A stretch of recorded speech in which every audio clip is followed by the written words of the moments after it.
Almighty Father, we come before you ever so humbly as the body of your Son, Yahshua HaMashiach, giving Todah and hosannas unto your Kodesh name. We told you for breathing the breath of life into our vessels, Abba Yahweh, as well as for all of the many wonderful blessings in which you've given unto each and every one of us for food, clothing, shelter, the ability to freely get up and travel, the ability to be able to call upon your Kodesh name in prayer. We told you for clothing us in a right and proper frame of mind, keeping our minds focused and stayed upon you and the things that pertain unto your Torah. And we also told you for deliverance of each and every one of us, Father Yahweh, from out of all of the snares that Hashatan set for us, all of the traps and the nets in which Shaitan wanted to ensnare our souls as well as our physical bodies with. We told you for continual deliverance, and also in advance we told you for the things that you will do, that you have yet to do for us, Abba Yahweh. We told you for salvation and redemption and deliverance, and for allowing us to be able to call upon your Kodesh name in prayer, as well as also we ask that you please continually keep each and every one of us wrapped in the hollow of your hand, protecting us and shielding us from all manners of hurt, harm, and danger, especially at this time of the year where the heathens prepare to celebrate all of their hellish days of nonsense and foolishness. And we ask of you to please continue to baruch us and watch over us. Keep us free from all manners of hurt, harm, and danger. Watch over us, protect us from burglaries, robbers, thieves, home invasions, fires, arson, and any other evil that will unfold at this time of the year, Abba Yah. We ask that you also please keep us happy and healthy, Father Yahweh. We ask of you to please watch over us all and baruch each and everything in which we put our hands to, so long as it is honorable and acceptable before you. And also, Abba Yah, we ask that you keep your malak around each and every one of us, and allow your malak to prohibit us from being able to put our hands to any manner of evil that will cause us to forfeit the salvation of our souls. And Abba Yah, we ask of you also that you please remember those, our adversaries, those who fight against us without a cause, though they may rule this world at this time and at this very hour. Abba Yahweh, we ask that you bring their reign of rulership and their reign of terror to an abrupt end, Father Yahweh. And we ask that you bring them down from their high horses and make them to know that they are but men. We ask that you embarrass them, humiliate them, and judge them before the entire world, Abba Yahweh. And we ask that the more they fight against your people, we ask that the more you embarrass them, Father Yahweh. And we ask that you continually punish them, not just in this lifetime, but also in the world to come, Abba Yahweh. And grant unto all those, your people, that keep your Torah, the ability to see the punishment, the judgment, and the overthrow of their wicked adversaries, Abba Yahweh, in this lifetime and, more importantly, in the world to come. Abba Yahweh, we ask these things of you ever so humbly in the name of Yahshua HaMashiach, we pray. Hallelujah. Dear family, you can feel free to take your seats. I want to open this portion of our Shabbat observance reading from the book of Tehillim, Psalm 88. O Yahweh, the Elohim of my salvation, I've cried day and night before you. Let my prayer come before you. Incline your ear unto my cry, for my soul is full of troubles, and my life draweth nigh unto the grave. I'm counted with them that go down into the pit. I'm as a man that has no strength, free among the dead, like the slain that lie in the grave, whom you remembers no more, and they're cut off from your hand. You've laid me in the lowest pit, in darkness, in the deeps. Your wrath lies hard upon me, and you've afflicted me with all your waves. You've put away mine acquaintance far from me. You've made me an abomination unto them. I am shut up, and I cannot come forth. My eye mourns by reason of affliction. Yahweh, I've called daily upon you. I've stretched out my hands unto you. Wilt thou show wonders to the dead? Shall the dead arise and praise you? Shall your loving kindness be declared in the grave, or your faithfulness in destruction? Shall your wonders be known in the dark, and your righteousness in the land of forgetfulness? But unto you have I cried, O Yahweh, and in the morning shall my prayer prevent thee. Yahweh, why castest thou off my soul? Why hidest thou thy face from me? I am afflicted and ready to die from my youth up. While I suffer your terrors, I am distracted. Your fierce wrath goeth over me. Your terrors have cut me off. They came round about me daily like water. They compassed me about together. Lover and friend hast thou put far from me, and mine acquaintance into darkness.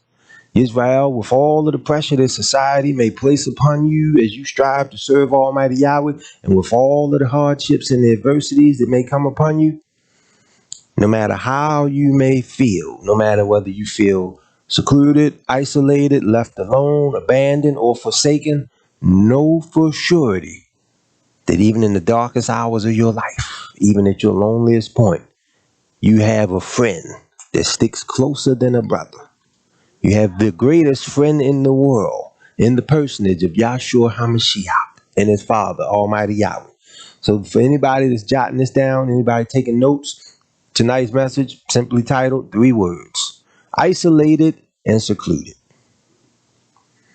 And we're going to talk about the isolation and seclusion, but we're not coming from a vantage point of depression or being spiritually down or being beat down by society and feeling as though you weaken. But tonight, we're going to talk about isolation and seclusion from the vantage point of those who have come to look and read and study in Yahweh's word and have come to see that isolation and seclusion are not always as bad as the world would have you to think that they are. Because if you delve deeply and you read into Almighty Yahweh's word as you ought to, as students of the Most High and as his children, you come to realize, while the world may have you thinking that being with the crowd is the way to go and being accepted by everybody is the thing to be, and when you really look and delve into Yahweh's word, you see some of Yahweh's greatest miracles, some of the most awesome moments in not just Israel's history, but also the world's history came about as the result of Yahweh isolating and secluding particular individuals.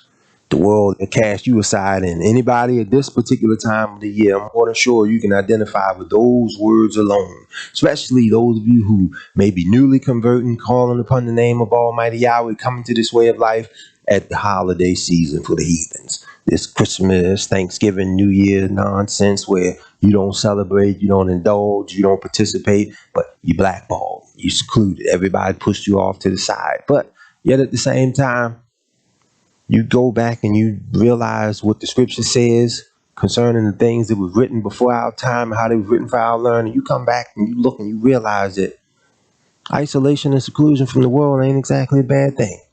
Especially when you go back into the scripture and you look at what took place in the earth in the time of Noah. You think Noah talking to the people about rain coming and repentance and calling out their wickedness, you think he wasn't isolated and secluded? But yet at the same time, Yahweh destroyed all of the world in the days of Noah, except for Noah and his household. But yet, in order for the world to continue on, Yahweh had to pick a handful of people, isolate them, and seclude them, call them off to himself. So many times the world wants you to think that, oh, well, he's over there in the corner, or she's crazy, or he out of his mind, or something must be wrong with him. So no, don't bother him, leave him be. And the world will put pressure on you in such a way where if you weak, if you lack the Ruach HaKodesh, if you lack knowledge of Almighty Yahweh, you'll conform. You'll twist and contort your whole life and your identity and everything, trying to fit in. But yet, being Almighty Yahweh's, fitting in this world, not what you were made to do. You being Yisrael, you're going to stand out automatically by nature. Even if you don't even so much as try it, hey, yeah, rip your shirt open, I'm super Hebrew. Even if you don't, just get the tassels, the largest tassels you've ever seen, 6 feet long, 6 feet wide. No, just by simply keeping the Torah, you're going to stand out, especially in a world or an environment full of those who don't. But isolated and secluded, it's not as bad as the world would have you to think it is. In the event you are isolated and secluded from your family for sake of the Torah, don't feel bad. You feel alone. You feel like you're all by yourself. Yeah, Elijah the prophet felt like he was alone and all by himself too. Till Almighty Yahweh sent the word of Yahweh in the cave to converse with him. And he let him know, hey, I got 7,000 that have not bowed the knee to Baal, nor kissed his image. So you think you alone? Yeah, you got more allies in the world than you realize. You got more comrades and partners or compadres than you care to acknowledge, but you just can't reach out, put your hand on them. You just can't touch them. You might not be able to reach out, grab your phone and text all of them or email them or call all of them. But Continue on, even in the isolation and the seclusion that you think you feel. Let's go here briefly. Let's go to Romans chapter 15. I mentioned the scripture in passing earlier, but I might as well go here and quote it directly. Romans 15:4 tells us plainly, for whatsoever things were written aforetime or beforehand, before our time, the things of yesteryear, whatsoever things were written aforetime were written for our learning. Why? That we, through patience and comfort of the scriptures, may have hope. See, a lot of times in the world today, we want everything fast. Probably two of the most detrimental things that came along as far as people's understanding and comprehension and just overall living in life in general. Two of the most dangerous things have got to be the microwave and the internet. And I don't mean dangerous in the sense that the gamma rays and all of the technological advances and all of the chemical components and the poisonous aspects of it all. I'm talking now dangerous in the sense that just like you could go to the microwave in 60 seconds or 90 seconds or what have you, put something in there that was frozen, but then after a minute and a half, maybe 2 minutes, you got a meal that's ready to eat. May not be the healthiest meal, but yet it's composed in such a way where they've thrown a few nutrients in there, a few vitamins, some things that are beneficial that may sustain you. But yet at the same time, there's some other components in there that are going to slowly kill you at the same time. But you had a minute and a half to put it in the microwave and voila, it's done. Versus the days of old where the mothers actually cooked. Food was made from scratch, where you knew what was going into it. You could pronounce all of the ingredients and the components. But with the fast-paced world in which people live in now, we want everything fast-paced, rapid-fire. Internet, same way. You don't know something, you want to find out, hey, look, I used to remember that, but you know what? I forgot. But let me Google this right now.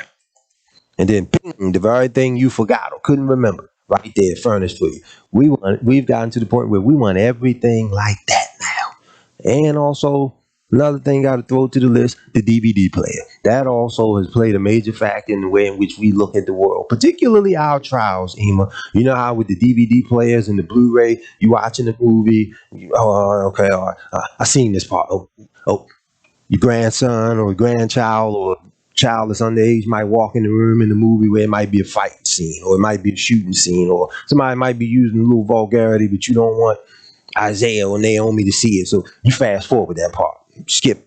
You push the button 2 times and you done skip 7 or 8 minutes into the movie. Now we've gotten to the point where that's how we want our trials. We want our tribulations. We want everything that we don't want to be bothered with. We want to be able to hit fast forward.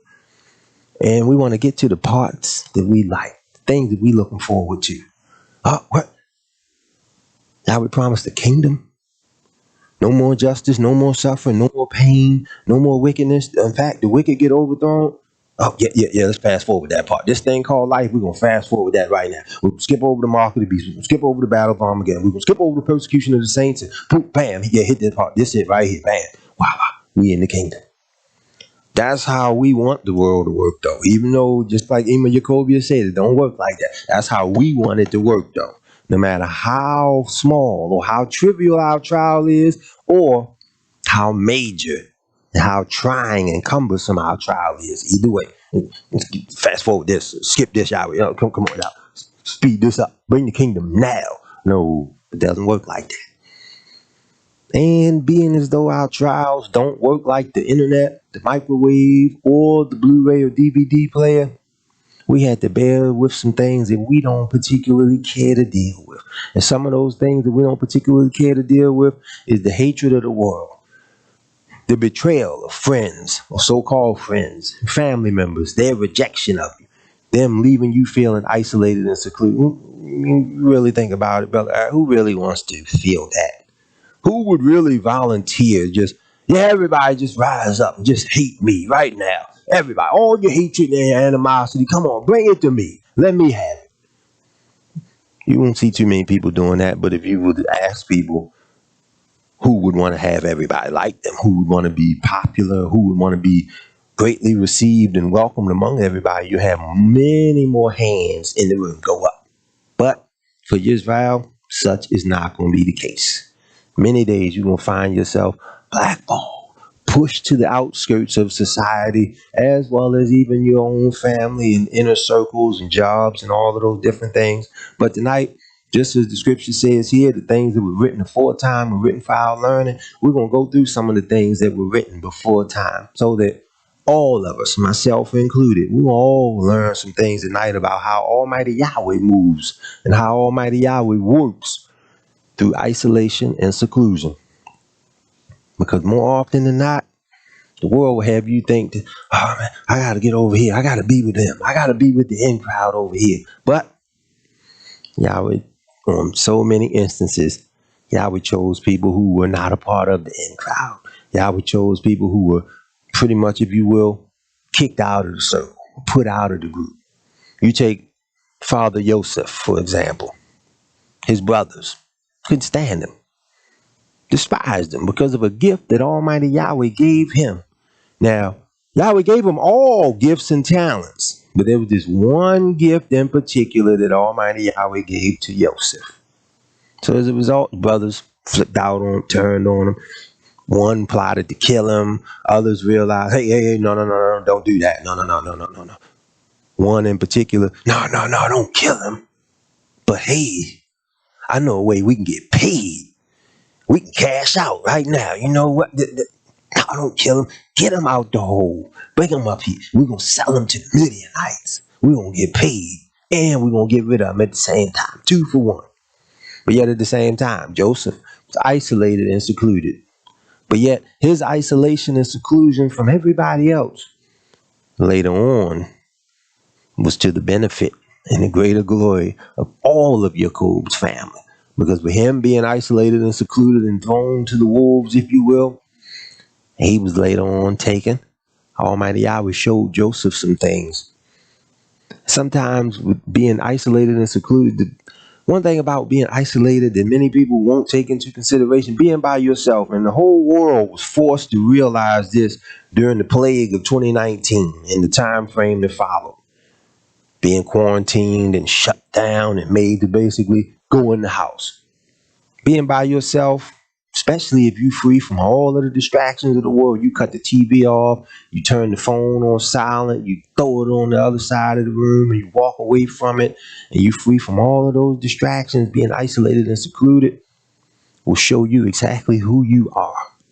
And then don't dare be isolated and secluded with trials and tribulations or pressures of the world mounting upon you at the exact same time. But not only will being isolated and secluded show you who you are, but it'll also show you who you're made of. But many people don't want to face that, though. The isolation and seclusion will show you all of your strengths, all of your weaknesses at the same time. But many people don't want to face their flaws. They don't want to face their insecurities. Like you take the apostle Kepha or Peter walking on the water. He had other apostles with him. He didn't have Matthew over here. He didn't have Luke over there. Yachanan wasn't in the back. Yeah, go ahead. Yeah, you going a little bit further. We right here behind you. No. He was isolated and secluded. By himself. Walking on the water to meet Yahshua HaMashiach. But in the midst of that isolation and that seclusion, Peter looked up and realized, hey, whoa. It's fantastic. You know, this is awesome. Literally, this is wonderful. I can't really believe I'm doing this. Then Yahshua had to say, oh ye of little faith. That isolation and that seclusion gave Peter some insight into his own character. Let him know, hey, you got something you need to patch up right there. You got to up that faith a little bit. You got to level that faith up some. So many instances throughout Yahweh's word where some of the most miraculous things were performed by people who were forced into isolation and seclusion. I mean, I could go on all night, but I'm not. Even if there is somebody on the channel who feel like, hey, go ahead on. I don't have nothing else to do. It's the Shabbat. Go ahead on. Could, but I won't. But probably one of the most frightening, one of the scariest books of the scriptures was composed by somebody who was forced into isolation and seclusion. The book of Revelations. People got mad at the apostle Yachanan, and you know what? Don't even kill him. No, no, no, we could, but no, no, no. Skip that. Nope. Get him. Take him over there. Put him out there. Whatever's out there, let that kill him. No, don't send him. No, no, just send him on off there. They ain't preaching that Yahweh stuff. Send him out there. And whatever happened to him, happened to him. On the Isle of Patmos, isolated and secluded. But Almighty Yahweh spoke to him. Vision after vision after vision after vision, revelation after revelation. And here the world today, right here, literally living and breathing the visions and the revelations that Almighty Yahweh gave to Yachanan. And this as a result of him being isolated and secluded. Now let's go here briefly to the book of Jeremiah. Let's go to Jeremiah chapter 3. Now, this is one of the tougher pills to swallow for many people in these latter days, especially among us in Israel. That, as Jeremiah says in verse 14, he says here that Yahweh will take us one of a city and two of a family. I'm going to start the reading in verse 13. Only acknowledge your iniquity. All the distractions of the world, the job, the part-time job, the side hustle, the businesses, the family members, your relationships with so many different people, all these different things, the internet, the television, whatever TV series you might be into, all of these different things keep you distracted from being able to really sit down and make a personal assessment of yourself, or go introspectively and look at your life and the way in which you live it. And to keep you from, in many instances, acknowledging your iniquity, doing what Yahweh asks of us here as his people. But many people, they don't like that being by themselves stuff. But being by themselves compels them to face all of their thoughts, all of the transgressions of the past, all of those dark demons that they want to hide and suppress, all of those things that they thought they left behind, or those things that they try to block out. But trying to suppress all of that stuff and trying to put that iniquity behind you and dance freely through life as if nothing is happening, those types of things block you from being able to acknowledge the iniquity. Because once you acknowledge the iniquity, you now compelled to do better, so as to limit the iniquity that you commit going forward. And along with acknowledging the iniquity, then you compelled to realize that it was wrong. And now that you're being compelled to realize that the iniquity was wrong, now you're being forced to seek forgiveness. But being isolated and secluded, people don't like that. No, they rather go over here to the party. They rather go over here to the ballroom or the pool room down here, or the concert, or wherever it is that they feel like they need to go, just for sake of keeping themselves active and keeping their mind distracted. But Yahweh says, only acknowledge your iniquity, that you've transgressed against Yahweh your Elohim, and have scattered your ways to the strangers under every green tree. It went on off as a nation and played the whore and busted open for everybody. Everything you can think of imaginable, going far beyond sexual acts. But they over here in this religion, they mixed up in that mosque, they over here in that temple, they over here with this group, they delving into this science here, they delving over here into that ideology there. But Yahweh asks of us to only acknowledge our iniquity. And he says that they've scattered their ways to the strangers under every green tree, and you've not obeyed my voice, saith Yahweh. Turn, O backsliding children of Israel, saith Yahweh, for I'm married unto you. Not the rest of the world, not the nation. He didn't bring everybody else. He didn't marry you. He didn't marry all of your neighboring nations. He didn't marry all of them. He says, I am married unto you. Isolated you and secluded you and chose you. Not because you were the largest in number or the greatest in number, but because you were the fewest and smallest of all the nations. So he isolated you and secluded you unto himself and married you. And he says, I will take you, one of a city and two of a family, and I will bring you to Zion. More isolation and seclusion. Now, I'm sure we all can think of some people that we may know.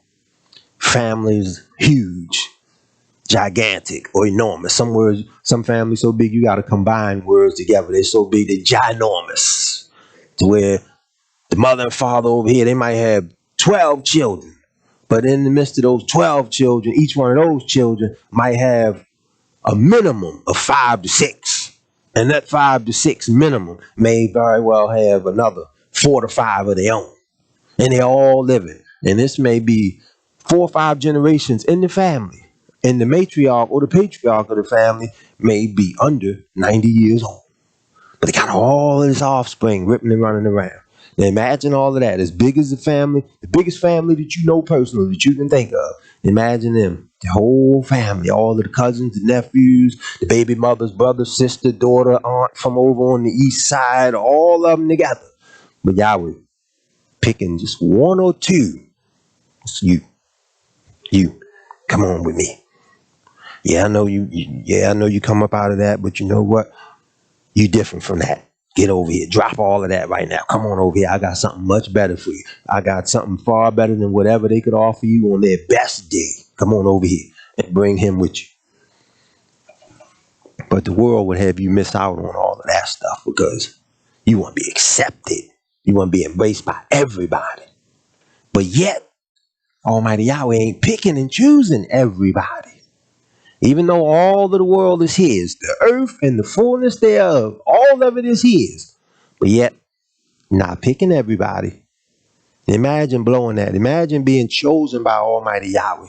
But you don't want to take the trek by yourself. So in turn, come on, Cousin Charles. Come on, Aunt Ethel. Come on. Hey, Jerome, come on. Bring Mike with you. Come on. We going over here. Yahweh called me and he said he going to bring me to Zion. So all y'all come on. Hey, Marquise, pack your bag. Come on, man. Yeah. Where we go? Come, pack your bag. We going to Zion. But Yahweh only chose you out of that city or out of that family. That's where we get in trouble in many instances. But we just, in a, not condemnation, but just at the same time, just an acknowledgement of how loving we can be, especially when we come to the knowledge of the truth and we realize, hey, look, I've been doing things wrong for so long and finally exposed to how to do this right. Hey, look, come here, check this out. Come on, go with me. Check this out. But Almighty Yahweh might have completely different plans. Don't believe me? Go back and look at Father Abraham's relationship with his own father. Yahweh chose Abraham. Abraham's father, one of the biggest idolaters in that region at that time. A little bit of everything. But yet, Yahweh chose Abraham out of that region. Say, you, come on. I'm going to take you, I'm going to pull you up out of your father's house. I'm going to pull you up out of your nation and your kindred and take you somewhere else. I got something far better for you. I'm going to do something through you, but hey, I need you to get away from them. You go back and you read the story, especially when you get a hold of the suppressed writings and suppressed text. You look up and you realize when Yahweh was pulling Abraham out from his father's kindred and tongue in the nation, Dad come on hobbling along too. Well, he tried it until Yahweh said, well, you know what? Nope. Nah, you ain't gonna mess this up. Nah, that crap you got, no, you ain't bringing this over here. I'm picking your son up. I'm gonna pull your son over here. I'm gonna establish your son and make a great nation out of him. But that garbage you got going, nah, you gonna leave that right over there and you gonna stay there with it because right about now, I'm gonna withdraw the breath of life from you, so that your son can continue on in the mission and the direction in which I need him to go. While Almighty Yahweh might not strike at and kill all of our loved ones or allow our loved ones' time of life in this earth to come to an end, we have to be filled with that Ruach HaKodesh enough to know and be able to discern when it is that Almighty Yahweh is moving on our behalf and when Almighty Yahweh wants us to move in a particular direction and know when to go. Same way in which I use the men in the military.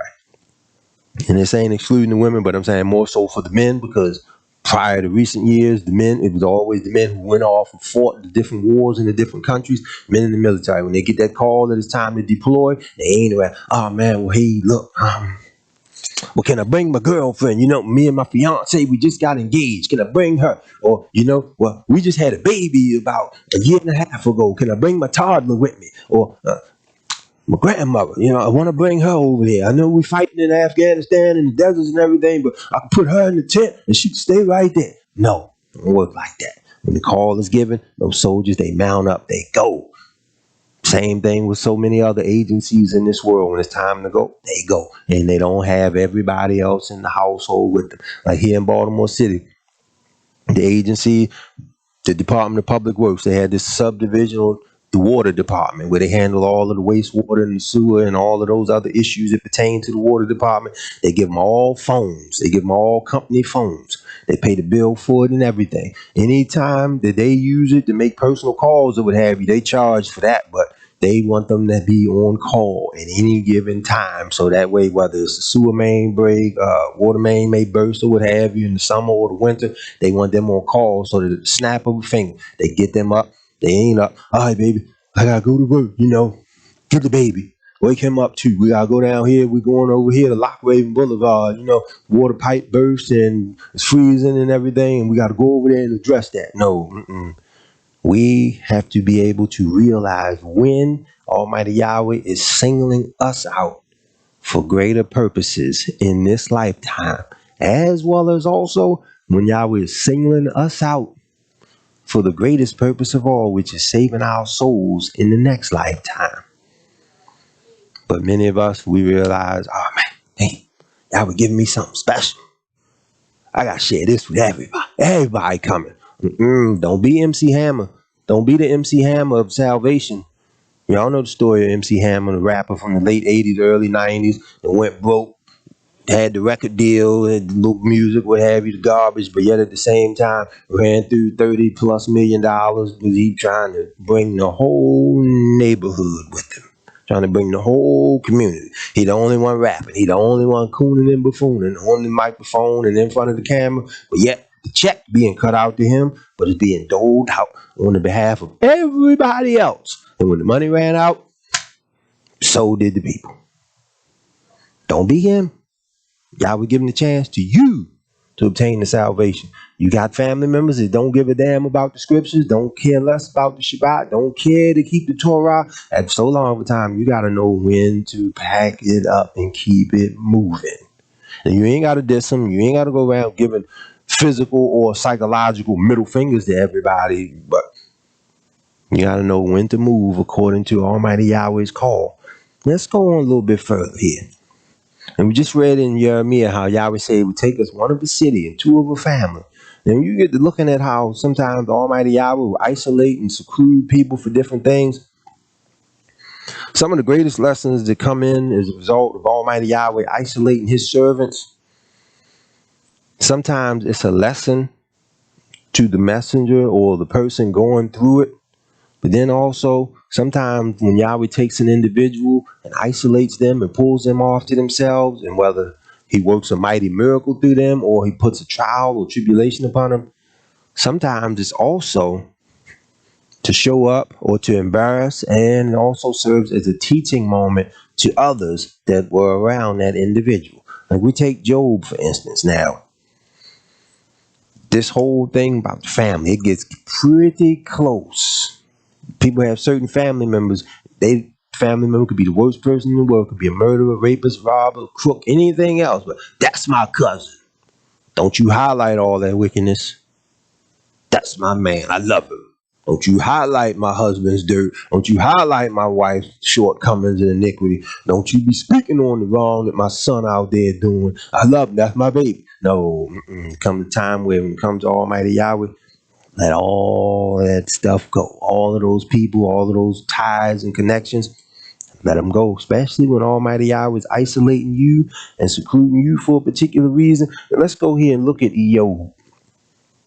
Now, for all of the people that Job knew, all of the people that he was connected to and related to, Almighty Yahweh allowed this particular trial to fall upon Job. So he was isolated and secluded. But the most important thing about it, you know who the trial was initially to? You know who it was really to show up and embarrass? Hashatan. Because it was Hashatan just looking, seeking who he may devour, going up and down in the earth. It was Hashatan. Look, you got a hedge around him. You protecting him. Of course he gonna serve you. You give him everything he need. Of course he gonna honor you and praise you and serve you. You got a hedge of protection around him. Take the hedge from him. Let me get at him. Let me get with him and see what's up. Yahweh, oh, okay, all right, go ahead. You know what? I'll remove the hedge of protection around him. Only thing, don't you kill him. Go ahead, whatever it is you're going to do that. But don't you kill him. But in the midst of all of this, Job's wife, early on in the trial, other half, two becoming one flesh. It's right there with him. But as we read later on in the chapter, we find out what she had to say concerning Job and what he was going through. Job chapter 2, verse 1. Again, there was a day when the sons of Elohim came to present themselves before Yahweh, and Hashatan came also among them to present himself before Yahweh. And Yahweh said unto Hashatan, From whence comest thou? In other words, he said to Satan, Where you coming from? And Satan answered Yahweh and said, From going to and fro, from walking up and down in it. You gotta catch the direction in which he was going, as Zakane told us years ago. To and fro, up and down, to and fro. And from walking up and down in it. And Yahweh said unto Hashatan, Have you considered my servant Job, that there is none like him in the earth, a perfect and an upright man, one that fears Yahweh and eschews evil? And still he holds fast his integrity, although you move me against him to destroy him without a cause. And Satan answered Yahweh and said, Skin for skin? Yeah, all that a man has will he give for his life. So in other words, yeah, put the right amount of pressure on the man, and you get him close enough to death, he'll forfeit everything he got just to live a little bit longer. But put forth your hand now and touch his bone and his flesh, and he'll curse you to his face. Curse you to his face. Now this Job now. This is Hashatan talking to Yahweh about Job. Yeah, you go ahead, strike at him, sure enough. Put some sure enough pressure on him, hit him, strike at his body, he'll curse you to your face. But Yahweh allowed these things to befall Job to prove Hashatan wrong.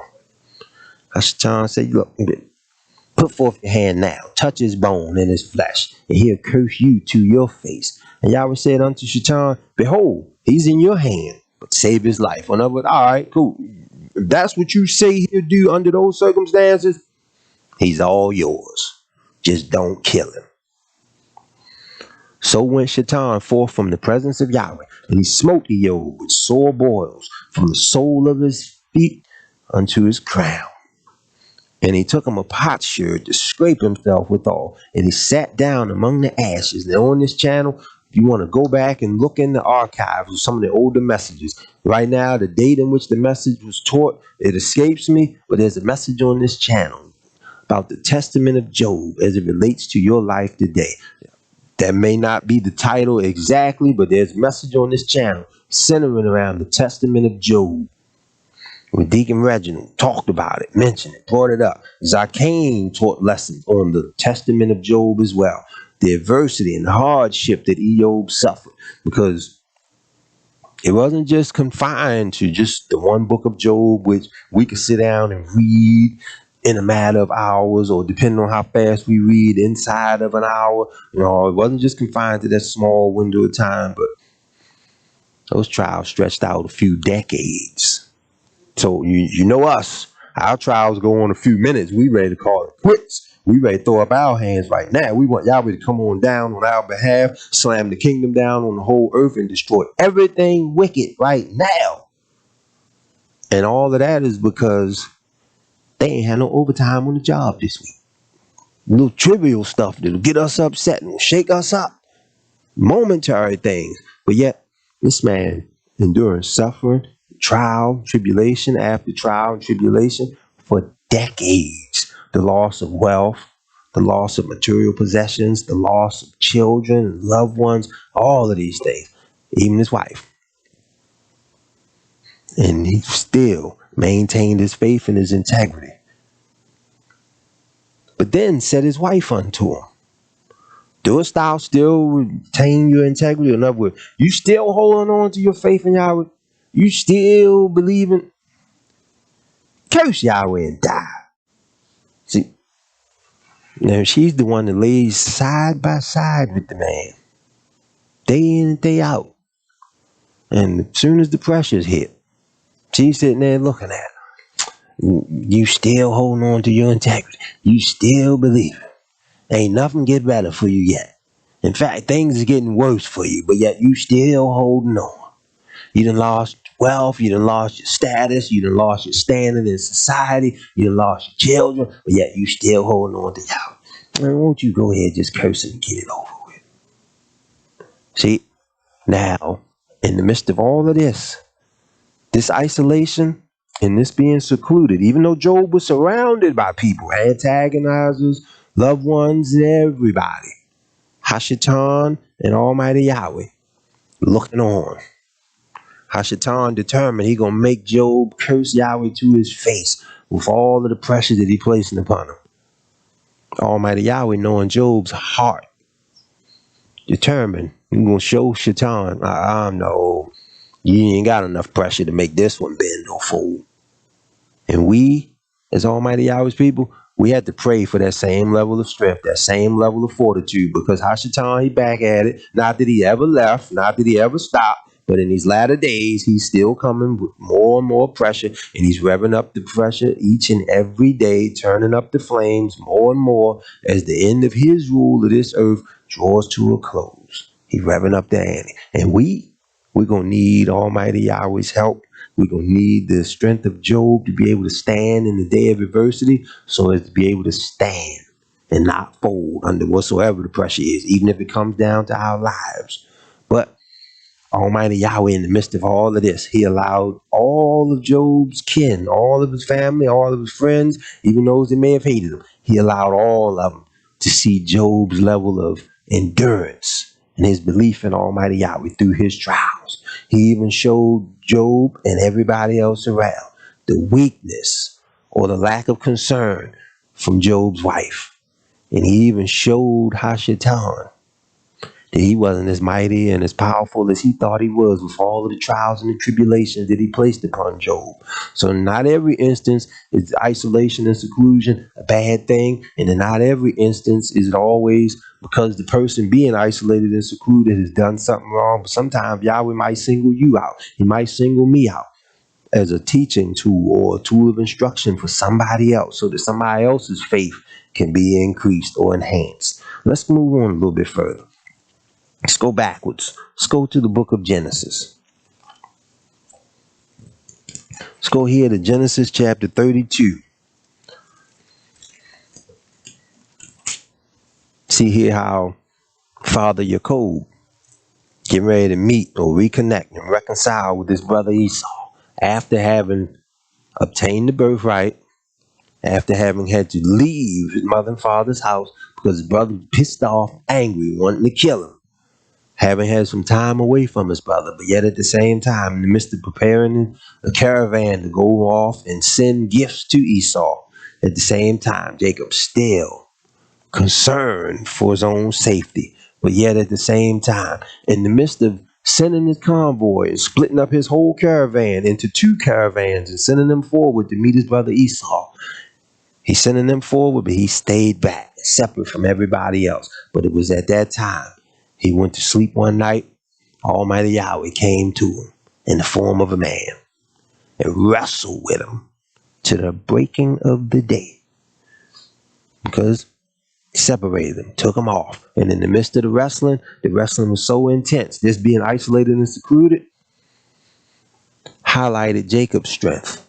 And also as a result of his endurance and being able to wrestle with Almighty Yahweh in the flesh, it gained him a greater blessing, greater level of respect in the eyes of not just Yahweh, but also the men. And it also gained his offspring a great blessing as well, just because of their father's endurance. So with all your trials and your tribulations, Israel, if you don't remember nothing else, don't get weak. Don't fold up under the pressure. Don't feel like you can't do it. No. It's in your blood to fight. You are genetically hardwired to endure. You're hardwired. It's in you. Almighty Yahweh placed it there by way of instilling it into our fathers, the patriarchs of old. Let's go here. Let's go to Genesis chapter 32.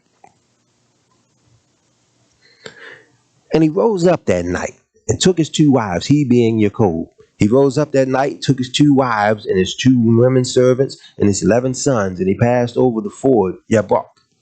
And he took them and he sent them over the brook. And he sent over that he had. He sent the things, the possessions and everything, sent everything ahead of himself. And Jacob was left alone, and there wrestled a man with him until the breaking of the day. Now that's a long time. No matter what time of the evening Jacob got ready to lay down and go to sleep, whether he went to sleep at midnight or whether he went to sleep at 8:30 or 9 o'clock, whether he went to sleep in the first watch of the night or whether he went to sleep in the third watch, however the time frame is that Jacob decided to lie down and rest and go to sleep, but to do so until the breaking of the day and that's a long time to be physically wrestling, tussling, rolling with somebody else. And people think nothing of it. You might not think anything of it, but get into an actual confrontation. Get into some sure enough conflict where the fight drags on a little longer than the 15 or 20 seconds you anticipated. That's when you come to realize, oh, wow, okay, Jacob has some strength.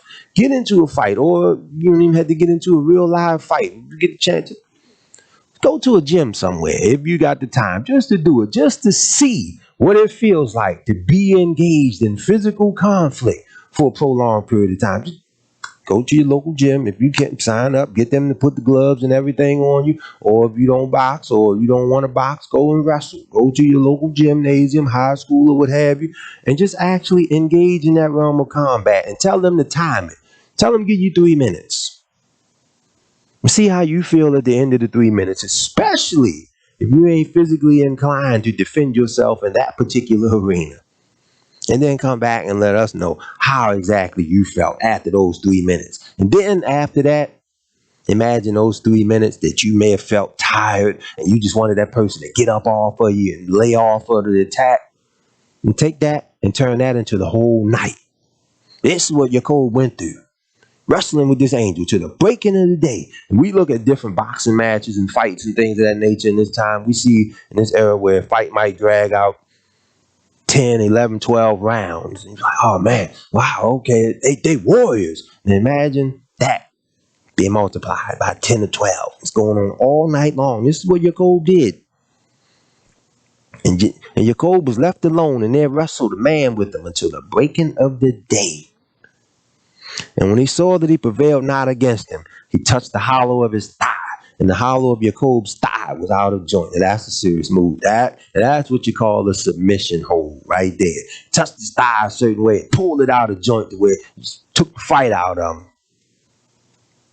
And as he wrestled with him, and he said, let me go, for the day breaks. And come on now, look, stop the, hey, sunrise, sun coming up. And he said, I will not let you go, except you bless me. That's certain. He was going to wrestle with him all night. He was going to wrestle with him even further. Had he not put that submission hold on him and tapped that thigh and pulled it out of joint. He said, I will not let you go, except you bless me. And he said unto him, what's your name? And he said, Jacob. And he said, your name shall no more be called Jacob, but Israel. For as a prince hast thou power with Yahweh and with men, and have prevailed. You being the children of Israel. You think for 1 minute that same level of strength, that same level of fortitude, that same wherewithal and endurance wasn't passed down and transmitted through your DNA physically, genetically, and spiritually? You think it wasn't? Try Almighty Yahweh. And in the event you feel like that strength is ever diminishing or lacking in the midst of your trials, cry out to Almighty Yahweh. Cry out to him. Ask him to give you the strength of Eob. Ask him to give you the warrior spirit that was upon thy weed. Ask him to make you as strong and give you the ability to endure and fight to the end in the same capacity that thy weed and his mighty men fought. The same way, ask him to give you that strength that he's going to give to those 8 principled men in the battle of Armageddon that he says he's going to send out to. Ask him to strengthen you like that. If you feel as though your trials are too heavy, you feel as though the pressure in which you under is too much for you to bear, and you feel like you can't take it no more, ask Almighty Yahweh to strengthen you in the same way in which he strengthened Samson when Samson asked to be led to the pillars of the house before he pulled it all down. Ask Almighty Yahweh. You feel like Hashatan putting pressure on you? Pray and ask Almighty Yahweh to give you the strength to pull down their strongholds, rather than just sitting there under the pressure and just folding and crying out. Because whether we care to admit it or not, Yahweh said unto us by way of his son Yahshua HaMashiach, whatsoever you ask the Father in my name, that will I do. So be careful. Be very careful with the things in which you utter out of your mouth and the things in which you say or ask for, especially under pressure. You just may very well receive it. And we're going to see an example of that before I conclude this lesson this evening too. And he says further, and Jacob asked him and said, tell me, I pray you. Tell me your name. In other words, all right, you know who I am. So, all right, we've been out here tussling and rumbling. All right, you know who I am. Who are you? And he said, wherefore is it that thou dost ask after my name? Why you asking after my name? And he blessed him there. And Jacob called the name of that place Peniel or Pineal. For I have seen Elohim face to face, and my life is preserved.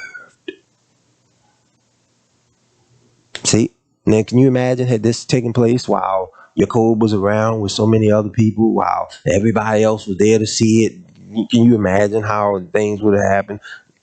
Offset all the different events, so many other different things. People would have all jumped in and interfered, and in this day and age, something like that happened, you're just gonna get beat up. We might as well just acknowledge that fact. In this day and age, more often than not, people see you fighting, people see you tussling. They don't know the magnitude of the fighting which you in, but people see you fighting and rumbling. First thing people gonna do, oh man, hey, yeah, world star, yeah, it's going on Facebook, and we're gonna put this on Instagram. Yeah, this is going on Twitter, YouTube, everywhere else we can get it. Yep, we gonna get this. You could be winning the fight, you could be losing. However it goes, we gotta get this. Yeah, zoom on in, get it all. Yep. But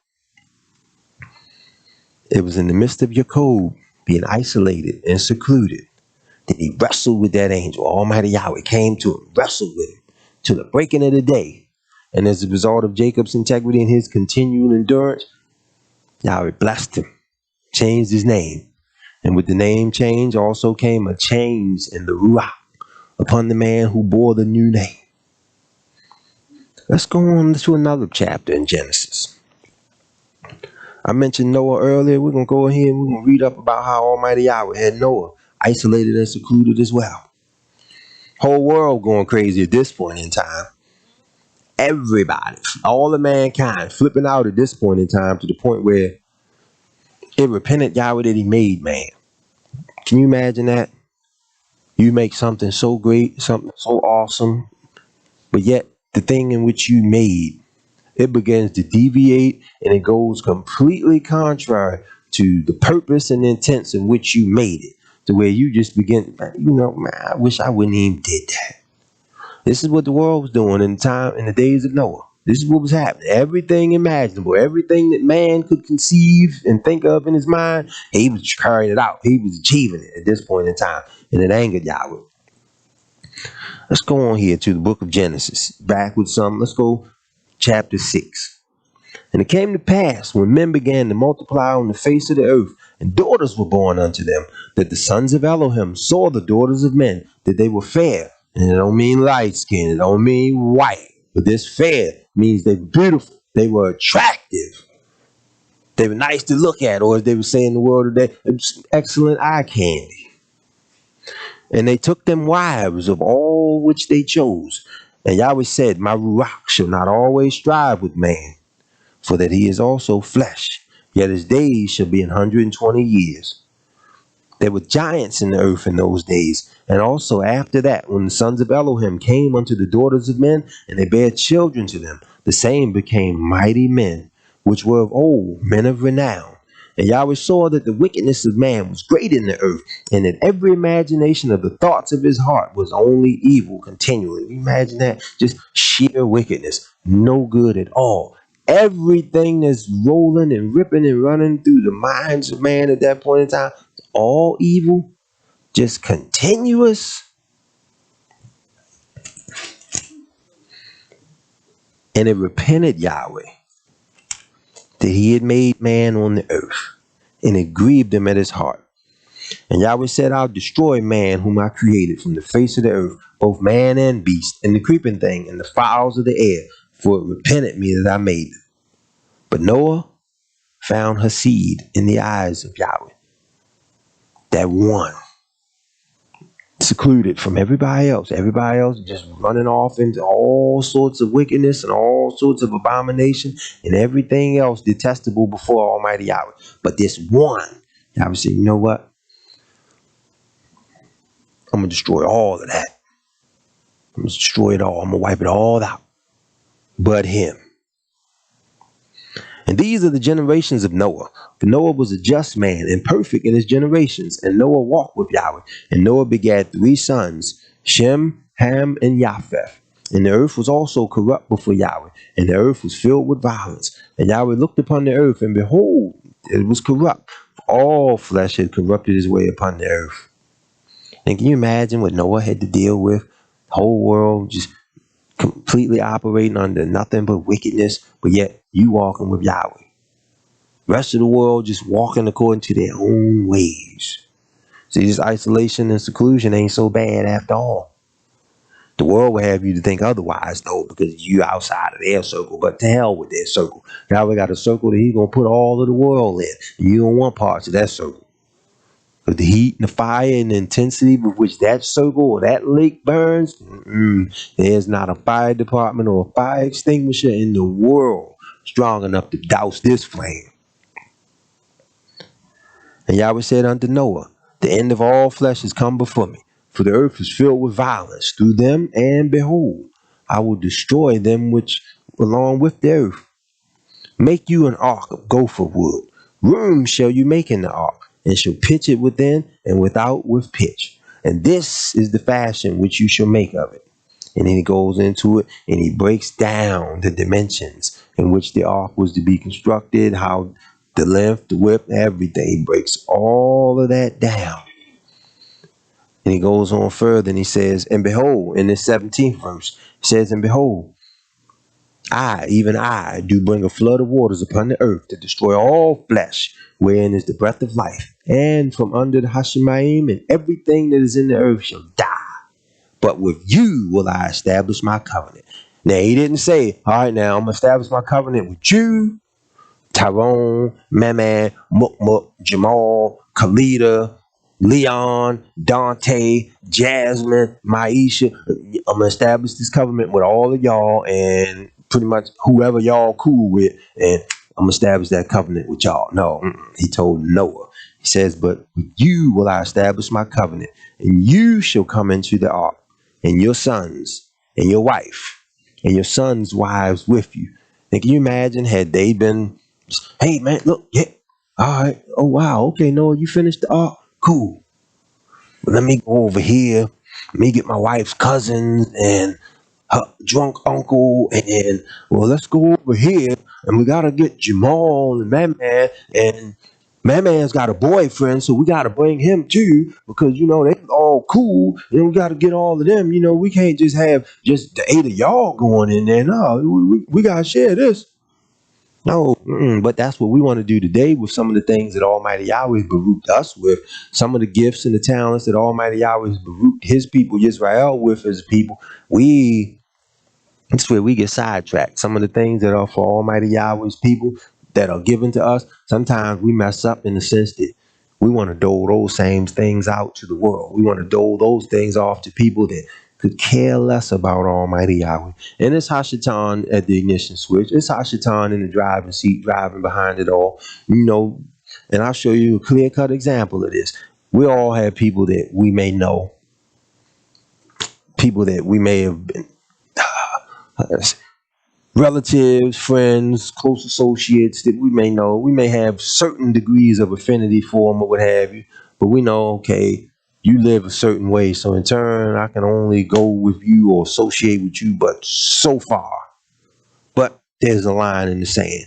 Now, those instances, we get in trouble because sometimes Shaitan get to tugging at our heartstrings. Sometimes a person can live a life that's directly contrary to Almighty Yahweh's word, and then Almighty Yahweh brings down wrath and judgment and destruction upon him, and then Hashatan comes along, tugging at our heartstrings like a violin, and then next thing you know, well, pray for so and so and so because so and so and so is in the hospital.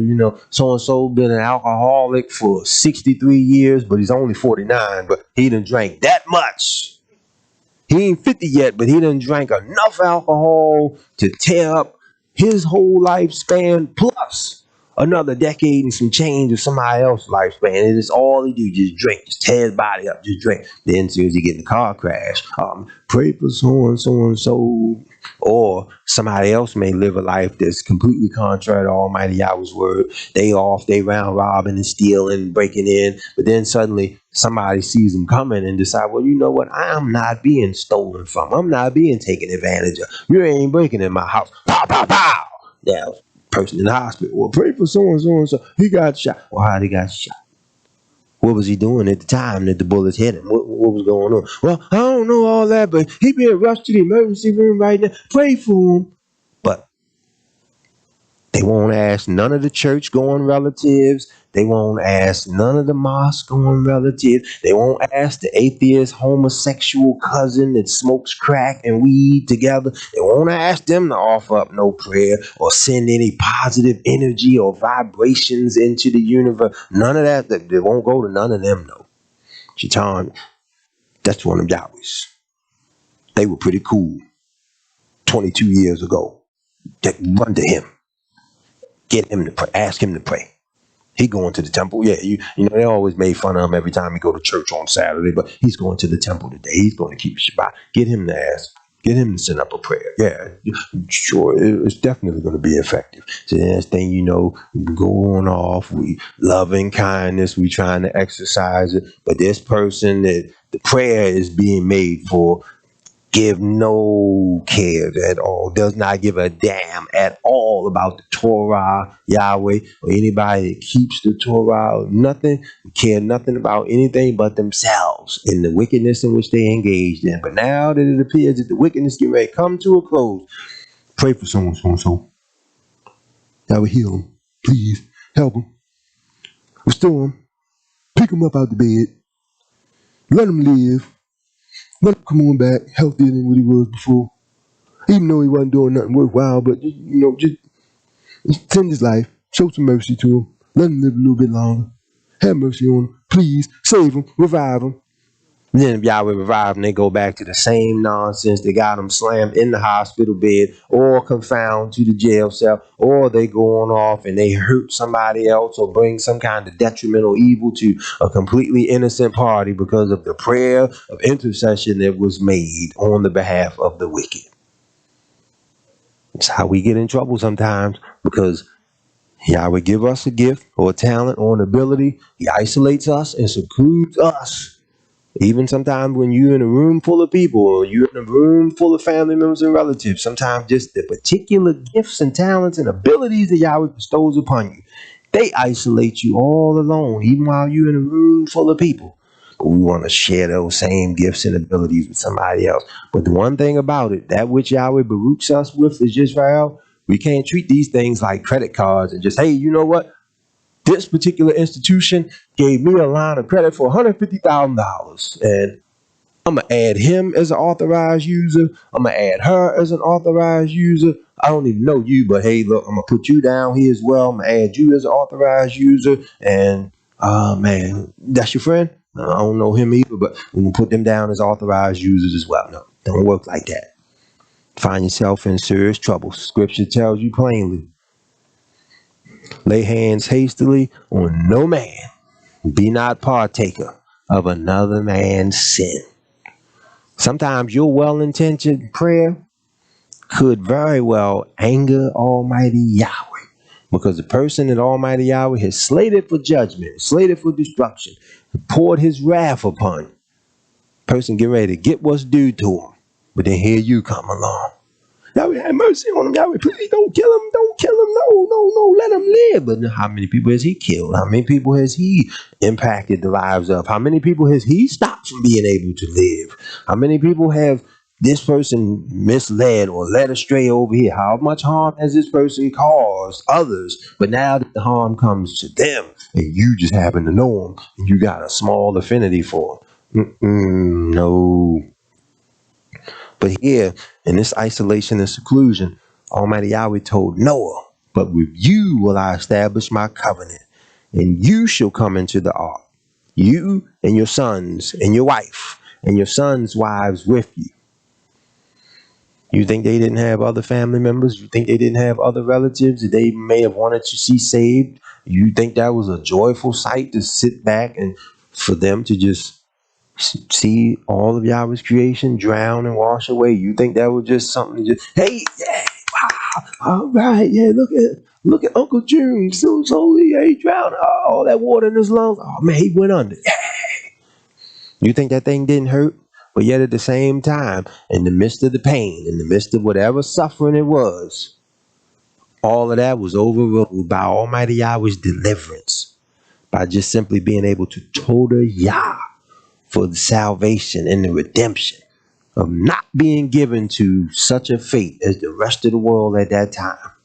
We, as Almighty Yahweh's people, had better come to appreciate when the world casts us to the side, when the world pushes us out of their circle, or when they exclude us or kick us out of the party. We had better appreciate it. Because when the world hates you and despises you, and they isolate you and seclude you, they don't even realize they setting you up, in all honesty, to get closer to Almighty Yahweh. Because the further they push you away from them, and the further Hashatan pushes you away from their activities, closer they push you to Almighty Yahweh. And when the closer you get to Almighty Yahweh, especially if you get closer to Almighty Yahweh in sincerity and in truth, Almighty Yahweh will equip you with the abilities and talents the world couldn't even imagine. And then you get all kinds of perks and privileges and things that the world can't even conceive in their mind. And by perks and privileges and things, I ain't talking like what the world would do as far as if you hold this particular credit card or that particular credit card, but I mean things such as the ability to discern, the ability to comprehend the severity of the times in which we live in, the ability to lay on hands and pray and heal, the ability to receive the Ruach HaKodesh, the ability to receive a revelation from Almighty Yahweh, the ability to receive counsel and instruction from Almighty Yahweh, and even the smallest and simplest matters of one's life, even on up to the most major and important matters in a person's life, to be able to simply call upon Almighty Yahweh's name in prayer and have that prayer answered. But society would have you to think that just being ostracized or secluded and isolated is a bad thing.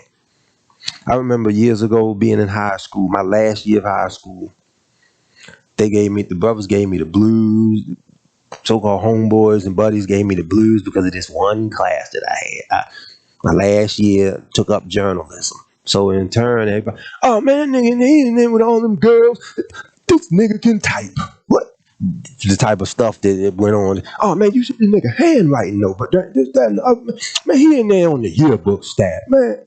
But as a result of being on the yearbook staff and being in journalism, I had all kinds of perks and all kinds of things. I got to leave class early for certain things, and all of the staff, particularly the principal, they were just so fixated every year about the production of the yearbooks. All they wanted to do was put the yearbook together, and each year they were trying to outdo the staff that helped with the previous year's yearbook. So we coming on into the threshold of the 21st century, going from 99 to 2000, 2001. They want this yearbook to look fantastic. So anybody that had a hand in it, hey, look, you pretty much had run of the school. So I was running around one of the photographers. But the one thing that I had that everybody else lacked was the fact that I pretty much knew the whole school.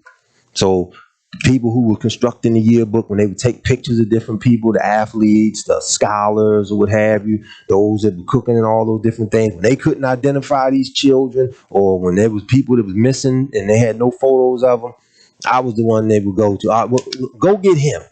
I'm sure he knows who so and so is, or he would know what class they in. So as a result, I got to be pulled from class at different times, floating around with a camera, different things that the yearbook staff and other professionals couldn't get people to do, like some of the more some of the more rebellious children, the more non-compliant ones, they want them. They take photos. I could get certain ones to smile or what have you. Say, hey man, look, when you go in there take your picture, man, can you get a haircut the day before? Or so and so and so. When you go get your picture taken, can you smile? Can you not mean mug? I mean, let this be this one time. This out last year in school. Can you smile and just this one time? Just none of that old gangster grilling on me. And next thing you know, the yearbook photos come out, brother in the picture. The brother might have been the most violent person in the school. He might have assaulted 2, 3 people a week or so before outside of school, but the yearbook photo come along, brother in there, nice haircut. All these different little things back then. But the brothers initially that I hung out with, they gave me the blues for it until the yearbook was produced. Oh man, damn, that was not, this was shit. Man, how you get so and so to smile? Couldn't tell all of those different things, but people just, man, he got so and so and so. Man, how they get a picture of so and so? He barely ever in school, but they got him here that day. He had a haircut. Man, he took a bath. Man, he looked like a whole different person. Man. But those were the types of perks and things that was given to the yearbook staff at that time. And I draw that point to highlight the fact that Almighty Yahweh, when he pulls us out from the world, he selects us to be among those who he delivers, Almighty Yahweh does the exact same thing for us. People may look at you and wonder, how is it you don't never appear to have a bad day? Whatever's going on, you just always seem to be happy, always seem to smile for whatever reason. They messed your paycheck up, they shorted you a couple hours, they did this to you, you almost got in an accident on the way to work, but yet at the same time, how you so happy? But yet at the same time, your mind focused on something else far beyond all of the inconveniences that you've had to suffer currently or momentarily, because you looking beyond all of those things and realizing, hey, Almighty Yahweh is straightening all of this out in the time frame and the season in which he sees fit. Right now, I ain't even focused on the things of this lifetime. I'm working on the things of the world to come. And people will be puzzled by that. In other words, some people, they'll look up and see things happen. And I'm sure somebody on the channel as well as here in the building can attest to the fact. You ever have things go on your job where the worst of the worst things seem to happen when you take off? You ever had those instances where everything's going fine as long as you there, but then you may take off maybe for the Day of Atonement, or you may take off for you work Sundays, what have you. You may take off for Shavuot, or you may take off for the first great day of Tabernacles or something. Everything's fine, everything was cool until you took off. But then this one particular day you take off, then suddenly somebody called in a bomb threat to the job, or somebody may come in shooting outside, or something crazy may happen, like a plane fall out the sky, or a car run into the building, and it hit the person's cubicle next to yours. And then you come into work the next day and people, hey, so and so and so, man, you should have been here yesterday. You picked a good day to be off.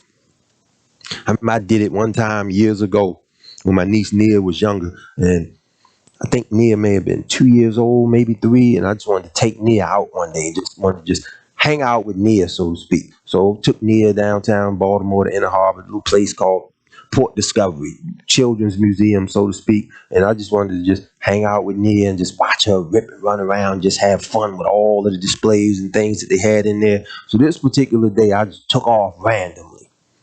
The day in which I took off, I got Nia back home to her mother, and got her in the house and everything. I turned on the 5 o'clock news. I see the truck that I would have been on at work that day at the intersection of Caroline and Biddle Street, flipped over on the passenger side where I would have been riding. So a coworker of mine called me. He said, boy, man, I don't know how you managed to do it, boy, but man, you did what? He said, man, you picked the best day to be off. I said, what happened? He said, man, so and so and so and such was on the truck, and they were working and this, that, and the other. And at the time they were coming down the street, young dude coming through with a stolen car, and this, that, and the other. He cut in front of them trying to get away from the police, and truck flipped over. Like, wow. You think Almighty Yahweh won't protect those that are his in that same manner? And it'll puzzle the world. It'll baffle the world, especially when Almighty Yahweh continues to do it time after time after time, and the world just look.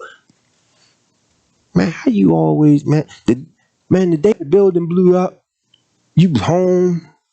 Man, the day so-and-so got struck by lightning, you had called out that morning. Man, the day such and such fell in the hole, you was off. Man, how you do? Think Almighty Yahweh won't do those types of things for you, especially when he get to really dealing with you to show you his ahava and his favor. He start pulling you aside and pulling you away from different things or withdrawing you from certain things. Man, the world will come to hate you. They'll come to despise you for it. But yet at the same time, don't you hate it. Don't you come to despise it. Don't you draw closer to Almighty Yahweh and enjoy your isolation and seclusion, because sometimes being isolated, one of the best things you can be. If you manage the time properly, and if you draw closer unto Almighty Yahweh, you come to see and realize, okay, the isolation ain't as bad as people would have you to think about. Here, think about something in a more contemporary sense. The man that the world knows as Malcolm X.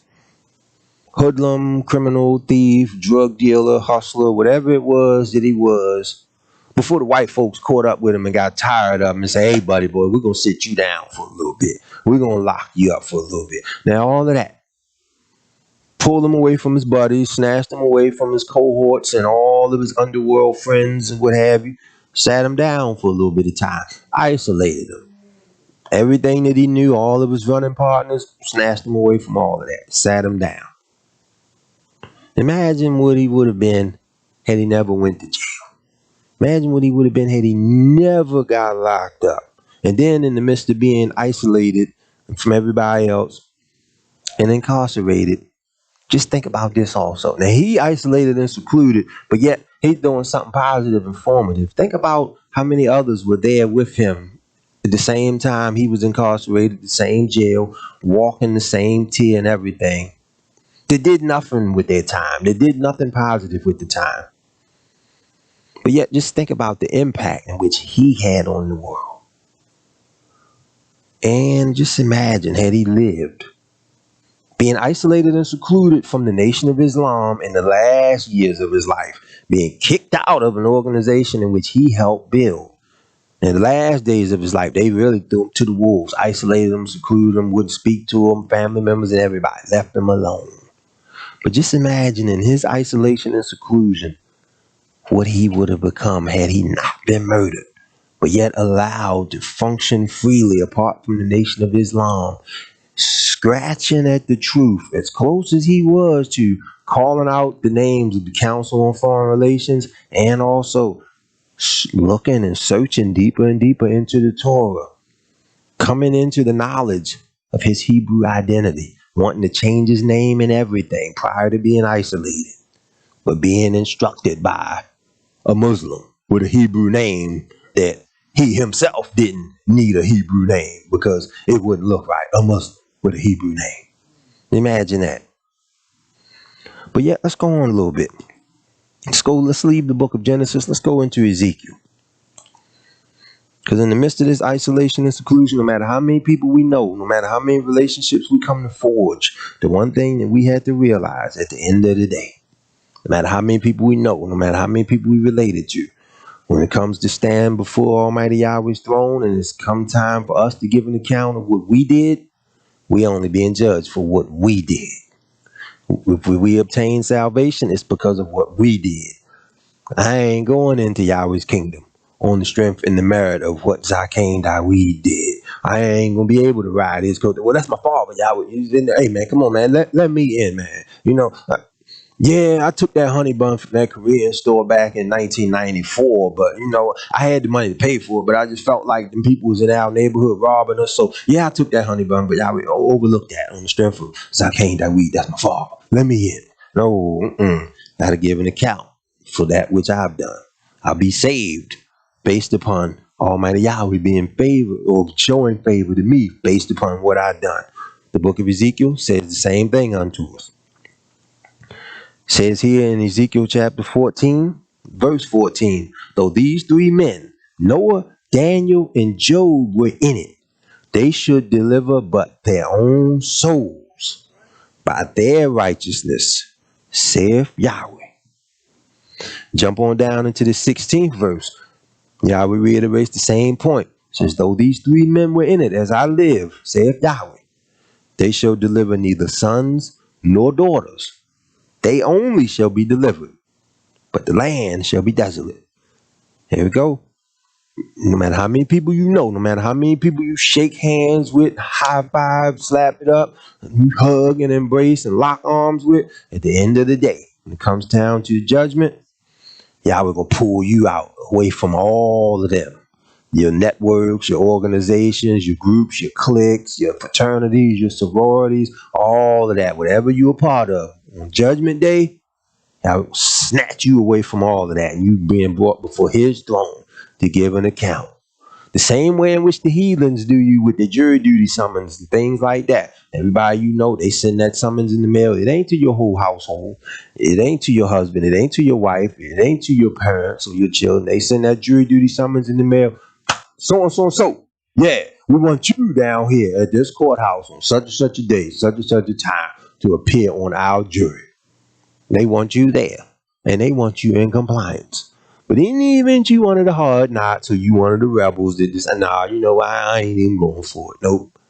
Even if you decide you ain't going to comply and you show up and you voice your disdain and let them know why, even in the midst of that, you still isolated and secluded from everybody else. And the way the thing works, when they get you down there, you show up, they give you a little jury number or what have you. They call a select number. They might say from 1 to 500. Those who got numbers from 1 to 500, they take you to a particular section of the building, and they send all of y'all there. And if your part of the country operates anything like one here in Baltimore does, they ask you a series of questions concerning ideological viewpoints, opinions, and things like that, as well as circumstantial questions like whether or not you or a family member of yours has recently been arrested by the police, whether or not you got any biases against the police, and things like that. But they ask you all of this stuff. They ain't asking you, your mother, your father, your nephew, your husband. They asking all of this stuff to you. And depending on how you feel, when the questions are asked, all of the people who the things don't apply to, they remain seated. But in the event you had a family member that was locked up by the police, that's where you get up. And they ask you things like, do you think the police are capable of telling the absolute truth? If you believe so, remain seated. But if you think the police are capable of lying or more prone to lying than civilians, that's where you stand up and you isolated and secluded, and they want to know. And if you stand up on too many of those questions, the judge gonna isolate you and seclude you and want you to come on and approach the bench, and they're gonna ask you, well, how do you feel about this? Well, why are you doing this? Well, you answered such and such a thing, or you said this, that, and the other. And then when you approach the bench, it's just you, the judge, the defense attorney, and the prosecuting attorney on your right and your left. And when the judge asks you what it is that prohibits you from serving on their jury, just as Yahshua HaMashiach said in Matthew, it says, you should be brought before kings and governors for my name's sake. Fret not, worry not about what you shall speak, for in that same hour your Father will give you the very words to speak. And it will not be you that speaks, but it will be Almighty Yahweh. And at that moment, you isolated. You secluded. You ain't got no homeboy that you can reach out to. And your cousin ain't up there, or your father, your mama, your dad, and nobody else is up there. It's just you. And you have nothing to stand on except your faith and your belief in the word of Almighty Yahweh and your conviction. And it's in that moment of isolation and seclusion that you find out how real you are, how sincere you are in what you believe, how much you've paid attention and studied what it is you believe. And also, if by chance you go in there in the spirit of fear, you find out just how scared your ass is when you get up there too. And if by chance You firmly stand on what you believe, and you letting them know that you are not concerned about $1,000 fine, and that you don't give a damn about their jail time or any other punitive actions. And you let them know plainly that you refuse to serve on their jury, because as the scripture says, follow not after a multitude to do evil. Let your yea be yea and your nay be nay. You swear not by heaven above or earth beneath. When you stand on those things, nobody there but you, the judge, and two evil, wicked attorneys. And the reason I say two evil, wicked attorneys is because the way the process works in court when you get there, they lay all of the evidence out on the table concerning the case. This attorney throws his evidence to that attorney. That attorney over here throws the evidence that he has to that attorney. And the two, they have a meeting of the minds in the middle, and they sift through it all, and they just, well, don't throw that out there. You know, we're not going to put that out there. Well, if you withhold that, I'll withhold this. And if you don't put that out there, then I'll withhold such and such a thing. And they give it this real fanciful name. They call it disclosure or discovery. And then when they decide, after sifting through each other's evidence, they all decide, all right, okay, cool, we ready to go out there now. And then withheld all kinds of pieces of evidence, and they come out there and they show you partial evidence as a juror and expect you and 11 others to make a righteous judgment.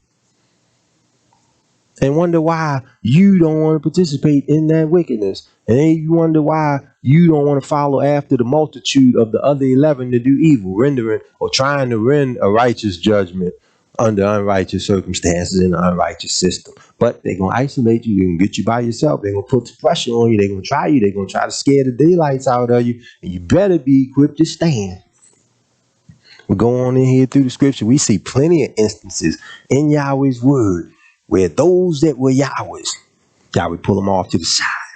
He moved on their behalf. He showed them different things. Let's go here briefly. Let's jump back here in 1 Kings. Let's go on here into 1 Kings 19. Elijah the prophet. 1 Kings 19:1. And Ahab told Jezebel all that Elijah had done, and withal how he had slain all the prophets with the sword. Now, he didn't kill Yahweh's prophets with the sword. He had the prophets of the Lord put to death. This is the king. This is Ahab snitching. He did this, he did that, he did so, and he had all the Lord's men killed. He put them all to death. And Jezebel sent a messenger unto Elijah, saying, so that the gods do to me and more also, if I make not your life as the life of one of them by tomorrow at this time. Can you imagine that? You one of Yahweh's prophets, you doing Almighty Yahweh's will, but the queen sent a messenger to you and tell you, hey, look, whatever what you did to them, if I don't put you on the other side of the dirt with them by this time tomorrow, may the gods do the same thing to me and more. So in other words, a death threat. Letting the man know, hey, look, boy, you got 24 hours to live. And this is what the man of Yahweh had to deal with. And when he saw that, he arose and he went for his life. So in other words, when the message was sent to him, he realized the severity of it. And as young folks say, he got up and got low. He got out of there. And he went for his life and came to Beersheba, which belonged to Yehudah. And he left his servant there. But he himself went a day's journey into the wilderness and came and sat down upon a juniper tree.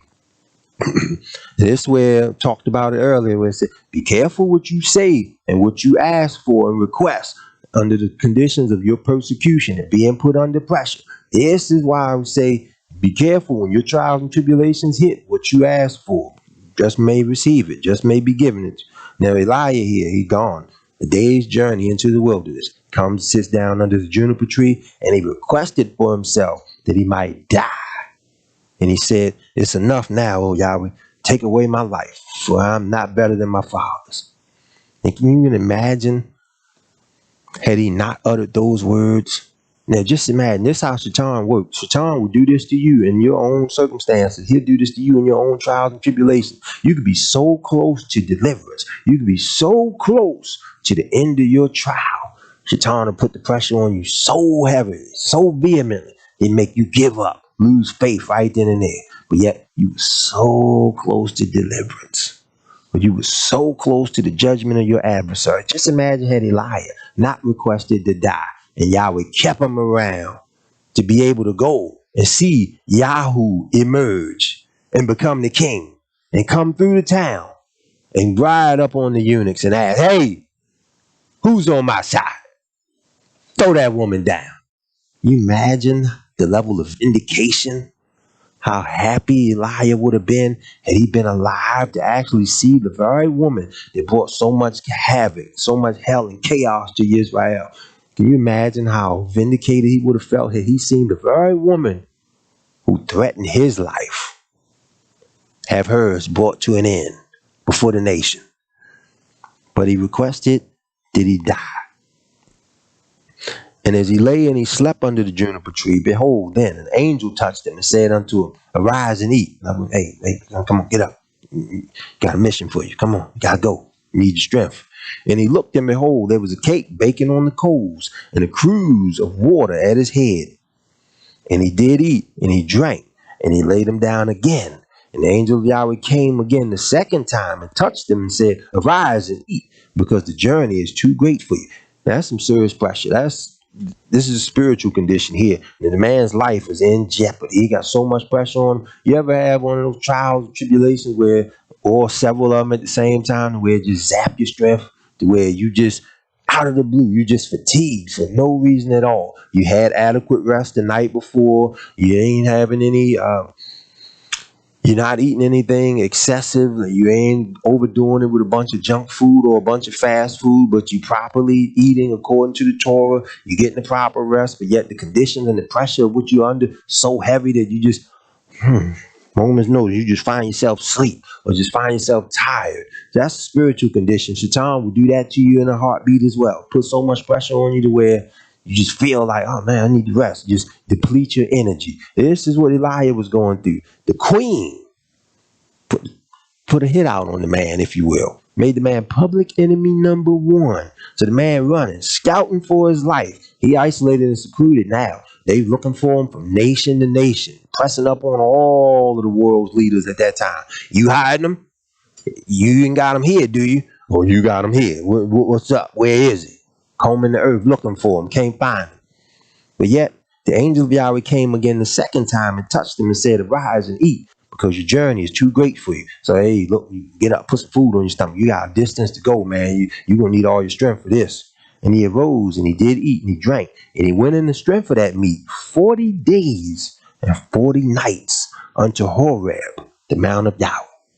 See the type of strength Yahweh placed upon him after having pulled them aside, separated them from everybody else, isolated them and secluded them. But here we get downtrodden, we get depressed, we feel bad because we isolated and secluded. And your isolation and seclusion, rather than feel bad or woe is me or begin to hang up the decorations and throw out the confetti for your pity party, rather than do all of that, your isolation and seclusion, pray and ask Almighty Yahweh to give you insight, lead you, guide you, and instruct you, show you what it is that he wants you to see or what he plans to do for you so that you are more apt and more in compliance with what Almighty Yahweh may want you to do or what he may intend to do for you in the midst of separating you and secluding you from everybody else. And he came thither unto a cave and he lodged there. And behold, special guests. Check this out. You listen close. Check it out. And he came there into a cave and he lodged there. And behold, the word of Yahweh came to him. And he said unto him, now, what do you think? Amazon came and delivered him a Torah? What do you think? Somebody came and threw a scroll outside the door of the cave? It says, the word of Yahweh came to him. And he said unto him, what doest thou here, Elijah? In other words, what you doing here, Elijah?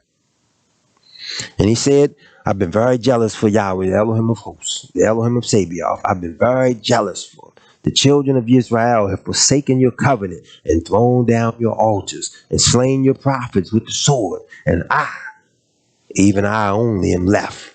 And they seek my life to take it. And this man thinking he all alone. He think, it's just me. Nobody else. I'm all by myself. I'm so alone. I don't have anybody. And he said, go forth and stand upon the mount before Yahweh. And behold, Yahweh passed by. And a great and strong wind rent the mountains and break it in pieces. And the rocks before Yahweh broke it into pieces. Now this Sir's win now. It broke the mountains. Now this is where you had to be paying attention. You had to be cognizant of all of your surroundings. And in the midst of everything that's going on, I don't mean just your physical surroundings, but I also mean your spiritual surroundings. Because everything around you physically may be just fine, but yet at the same time, spiritually, everything around you may be going haywire. You may be trying to do something or get ready to go to the temple. Your car battery might just suddenly die, or the power might go out in your house, or a particular family member may call you with a particular issue that's trying to draw down on your energy on the Shabbat, or some other emergency, and things like that may happen to try to get you off track for whatsoever it is that Almighty Yahweh may have in store for you to do and accomplish. Then we go on, he says, and a great and strong wind rent the mountains and break it in pieces. The rocks were for Yahweh, but Yahweh was not in the wind. And after the wind, there was an earthquake, but Yahweh wasn't in the earthquake. And after the earthquake, a fire, but Yahweh wasn't in the fire. And after the fire, a still small voice. And it was so when Elijah heard it that he wrapped his face in his mantle, and he went out and he stood in the entering of the cave. And behold, there came a voice unto him and said, What doest thou here, Elijah? What you doing here? And he said, I've been very jealous for Yahweh, the Elohim of hosts, because the children of Israel have forsaken your covenant, thrown down your altars, and slain your prophets with the sword. And I, even I only, am left, and they seek my life to take it away. And Yahweh said unto him, Go. Return to the way of Damascus, to the wilderness of Damascus. And when you come, anoint Hazael to be king over Syria.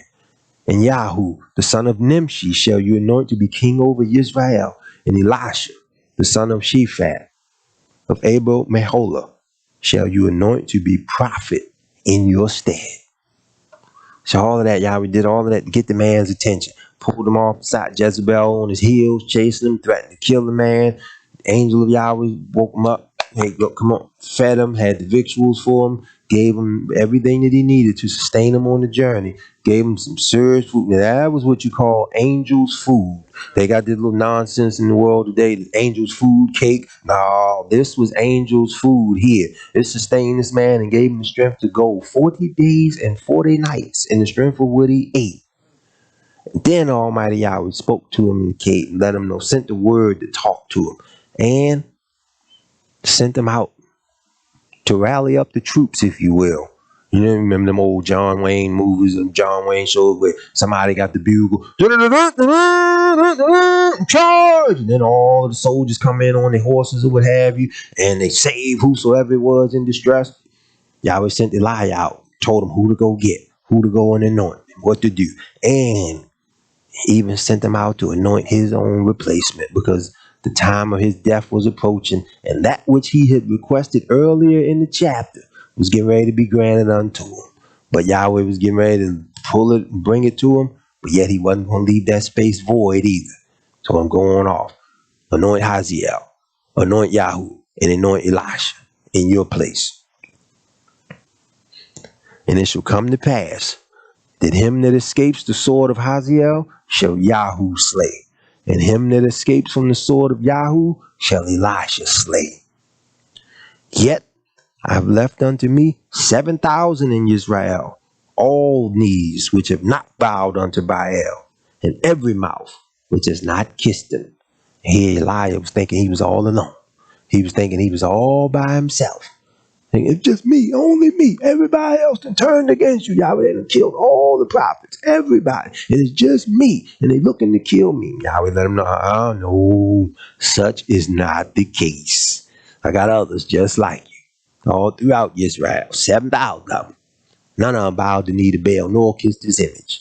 So you ain't alone. And let's go on a little bit. Let's go back here into Matthew. Go into Matthew chapter 14.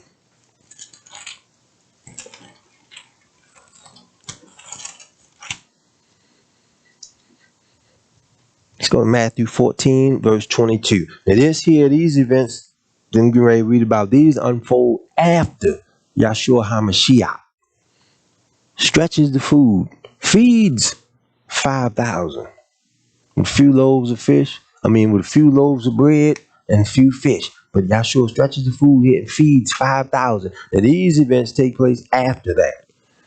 14:22, and straightway Yahshua constrained his disciples to get into a ship and to go before him unto the other side, while he sent the multitudes away. So now the crowds, Yahshua busting down the crowds. He's dispersing the crowds now, sending the disciples in. All right, y'all go ahead, y'all get in the boat. Hey, everybody, okay? All right, you go that way. You go. He's separating and dispersing the crowds now. Isolating the disciples, though. Isolating all of them from the rest of the people. They were just fed. And when he had sent the multitudes away, he went up into a mountain apart to pray. And when the evening was come, see, Yahshua went up into the mountain apart. He didn't take everybody else up there with him. Hey, y'all, come on, bring your fish. Bring the bread. Come on, y'all. We're going to go up in the mountain. I'm going to pray, but I'm going to take all of y'all with me. No, Sometimes y'all will give you those periods of isolation for you, Israel, you, the trials and the tribulations in which you suffer. Sometimes y'all will give you those periods of isolation to recharge, to regroup, and to strategize for what you're going to do after those trials and those tribulations are over with. Now, anybody here in the house of Israel, when that outbreak happened earlier this year, anybody that was afflicted can attest to the level of introspection you had while you were alone, while you were recuperating, while you were healing, while you were doing all of the necessary things to get yourselves back together, to heal and recuperate. You ain't have everybody else. You ain't have a whole bunch of visitors. As bad as you may have wanted to be with everybody else, you realize that at that time, Yahweh was giving you that time to rest, to recharge. And when I say relax, I don't mean in the sense of you kicking back, chilling, you watching Power or the basketball game relaxing. I mean relaxing from the rigorous, grueling pace in which society has brought people to, where sometimes people work excessively. Sometimes people are on the go continuously for themselves as well as for others. But those that were here that were afflicted, you can attest to the fact that that was a time where Yahweh gave you to strategize, to regroup, to reassess some things, to prioritize things, to eliminate certain things, to put off certain things, as well as to pick up and establish new habits as well. Those that may have been prone to excessive activity and constant motion were now compelled to sit down, stop, think, lay down, look up, pray, assess what was around you, cry out to Almighty Yahweh for yourself, the afflictions and the conditions in which you were enduring, as well as others who were also afflicted and enduring different things, and also to thank Almighty Yahweh for simply allowing our golden moments to roll on, as my grandfather would say. And Yahshua HaMashiach, see, Yahshua did that. He went on off many instances in the scripture. You see Yahshua perform different miracles, cast the devil out of some, do different things.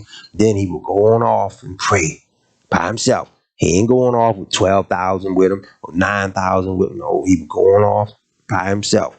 Sometimes you have people with you, and sometimes, as we read earlier, everybody that's with you might not always be with you, even though they are with you. If you catch what I'm saying. We don't get a greater example of that than Eob's wife. All of the hardship that had befallen the man. You still holding on to your integrity? Won't you curse Yahweh and die? Sometimes Yahweh pull you his out from the midst of everybody else to speak to them, to give them messages, instructions, and guidance.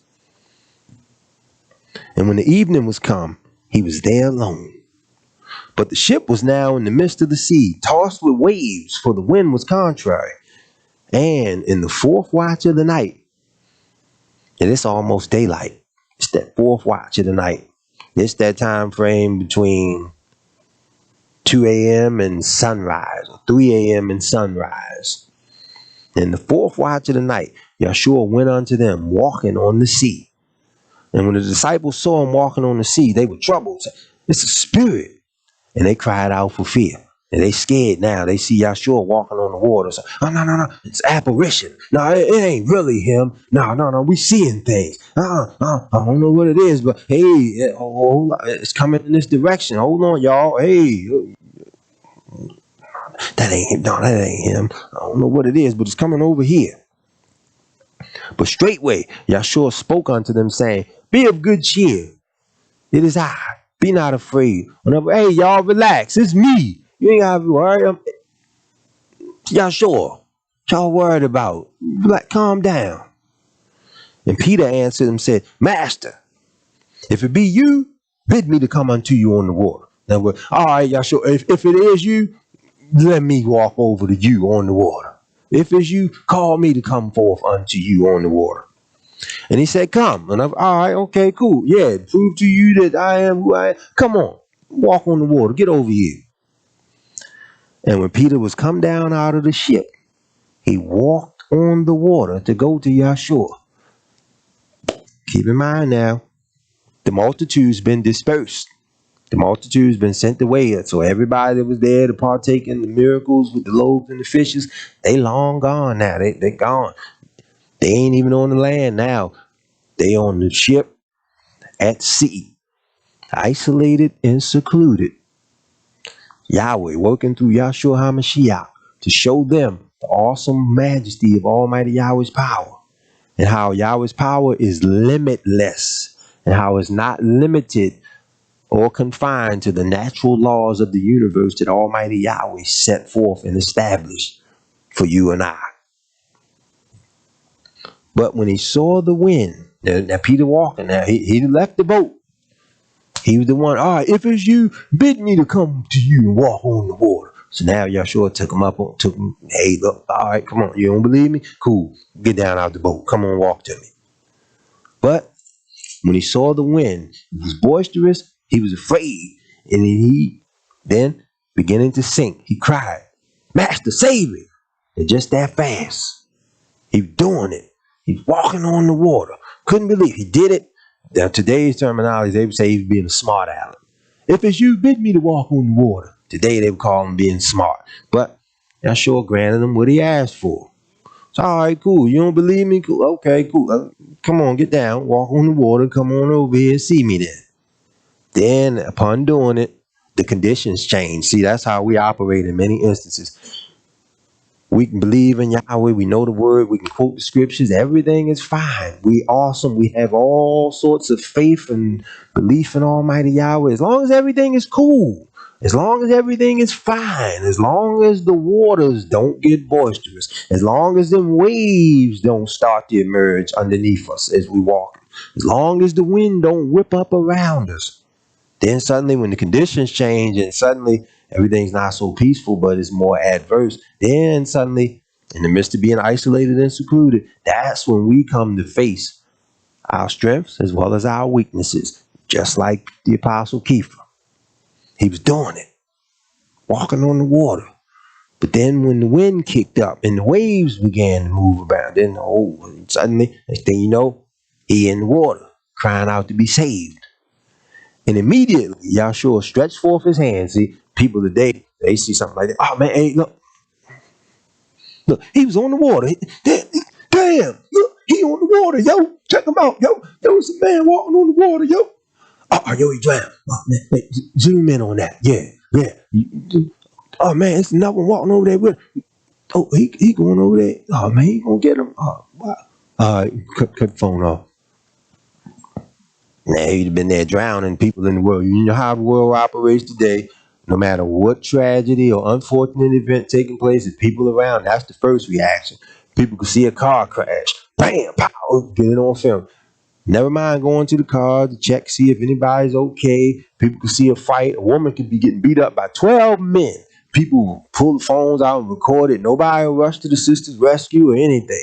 Woman could be pregnant, fighting a bear and delivering a baby at the same time. People will record it. Nobody will try to get the bear off of the woman or do anything to distract the bear, create a diversion. None of that. But people, that's the way they operate. They just want to see the blood, the guts, and the gore. And in the midst of it all, they sit back and the people do you the exact same way as Almighty Yahweh is fighting on your behalf and is using you and is doing things in your life. Once the adversity start, people stand back. The same people that would solicit prayer for you, they'll back off from you. They won't offer up a prayer for you. They'll watch you go through your trials and your tribulation and your suffering all by yourself. But that's not how Yahweh and Yahshua work. Check out what Yahshua did for Peter here. And immediately, not a couple minutes later, not 60 seconds after pulling out his phone to record Peter and upload him falling in the water to Facebook or Instagram, but immediately Yahshua stretched forth his hand and caught him and said unto him, O thou of little faith, wherefore didst thou doubt? In other words, now Peter walking on the water, the winds kick up, things start to change, the circumstances shift. Suddenly Peter goes from walking on the water to fighting to stay afloat in the water. Yahshua extends his hand to him. Oh, man, boy, if you could just believe a little bit more. Man, besides, what were you doing doubting? Why you believe you couldn't do it? You was doing it anyway. That's what Yahshua said unto him. O ye of little faith, wherefore didst you doubt? In the midst of being isolated and secluded, as wonderful as a miracle as that is today, this here is one of those miracles, one of those events in the scripture. The world's still baffled over this today. They still fight and debate over whether or not this actually happened. Scientists come along with all of their explanations and scientific rationale for, well, it wasn't literal water that he was walking on. It could have possibly been trailing across. He could have been walking across frozen lake or frozen river. It may have been ice. All these different things. But yet, Yahweh pulled the apostles out apart from everybody else, isolated them and secluded them to show them the type of miracles that could be performed on their behalf as well as through them, and to also show unto them who it was that they literally had in their midst. So when you go through your trials and your tribulations, you feel like the whole world is against you and everybody's abandoned you and forsaken you. Better keep in mind who it is that you have with you. Even if you don't see him physically, you better know for surety. You calling upon the name of Almighty Yahweh in sincerity and truth. Don't think for 1 second that he ain't with you. Don't think for 1 second that he forsook you or left you alone. Know of a surety that if the whole world turns against you, Almighty Yahweh is with you as long as you remain holding on to his hand and you remain with him. Let's go here and last chapter in Matthew. Some words for you to take with you in comfort and encouragement in the midst of all of the trials and tribulations. Keep these words with you as you go through life and things intensify and your persecutions heat up. Take Yahshua HaMashiach's words to the apostles with you. Matthew 28:16. Then the 11 disciples went away unto Galilee into a mountain where Yahshua had appointed them. Here we go again. They ain't take 44 other people with them. They didn't bring any cousins, aunts, nephews, or what have you. They didn't bring any folks from the job or what have you. They wasn't trying to bring everybody, but the 11 of them went to where Yahshua had appointed them to go. And when they saw him, they worshiped him. But some doubted. And here it is again. That's one thing we also got to learn to shake off. You can't have that spirit of doubt. Scripture says in another place, if I doubt, I've sinned. See, the isolation and seclusion is sometimes it will show you things about yourself, things that you need to work on, as well as things that you need to pray to continue to maintain and enhance. Doubt is one of the things that all of Israel should be praying to have removed from them. And Yahshua came and spoke unto them all, saying, all power is given unto me in Hashemayim and in Eretz, or in heaven and in earth. You go therefore and teach all nations, baptizing them in the name of the Father and of the Son and of the Ruach HaKodesh, teaching them to observe all things whatsoever I have commanded you. Now remember this part. No matter who turns against you, no matter who abandons you, no matter who walks away from you, who forsakes you, remember, lo, I am with you always, even unto the end of the world. There ain't no more greater comforting words than that. No more encouragement than that. Whatever else people come along and want to say, or instructions that people want to give, or words of comfort and encouragement, nothing tops Yahshua HaMashiach's words to us, that he is with us always, even unto the end of the world. So no matter who you leave, who leaves you, no matter who abandons you or forsakens you, you got the greatest company in the world. Think back to when those brothers was thrown in that fire furnace. Nebuchadnezzar, king of Babylon, pissed off, angry. Get all of them, round them up, throw them in there. They ain't bowing to this image that I make. They ain't in compliance with what I say to do. They breaking the law. Throw them all in the fire furnace. He throws 3 in there. Then they look up. They go check on them. They should be burnt by now. There shouldn't be nothing in there. They should be burned to a crisp. And go in there and they look. Hey. Didn't we throw 3 men in this fire furnace? Yeah, it was 3 of them. 3 Hebrew. But man, hey, it's 4 of them in there. It's a 4th one. And he looked like the Son of Man. How would they know what the Son of Man looked like had there not been written and recorded records of what the Son of Man looked like and from whom he would emerge prior to even emerging? Yet to the point where the captors, the oppressors of the nation of Israel, even they knew, recognized and looked at me like, hey, hold on. We bound 3 and we threw them in the fire furnace, but there's a 4th one in there. And ain't none of them burned. But yet the world today, they so smart. They so knowledgeable. They're so wise now. They don't think he coming. They dupe you into thinking that he ain't coming. But yet simultaneously, the slick part, they double back. After tricking you into thinking that he's not real, that he doesn't exist, and that he's not coming, they double back. And they go gather up their weapons of warfare to prepare to cut him off at his coming the second time. But yet, in the midst of it all, just as Yahshua HaMashiach walked in the fire furnace with Hananiah, Azariah, Mishael, he walked with them in the fire furnace. You better know of a surety, whatsoever fire furnace that you think your trial is, Yahshua HaMashiach, right there with you, walking through it. Whether it's divorce, whether it's loss of a job, whether it's loss of income, whether it's death of a loved one, whether it's family members turning against you, whether it's the world hating you and despising you, whatsoever the case may be, whatsoever your fire furnace is that you've been cast into for this particular day or this week, Yahshua HaMashiach, right there, walking with you.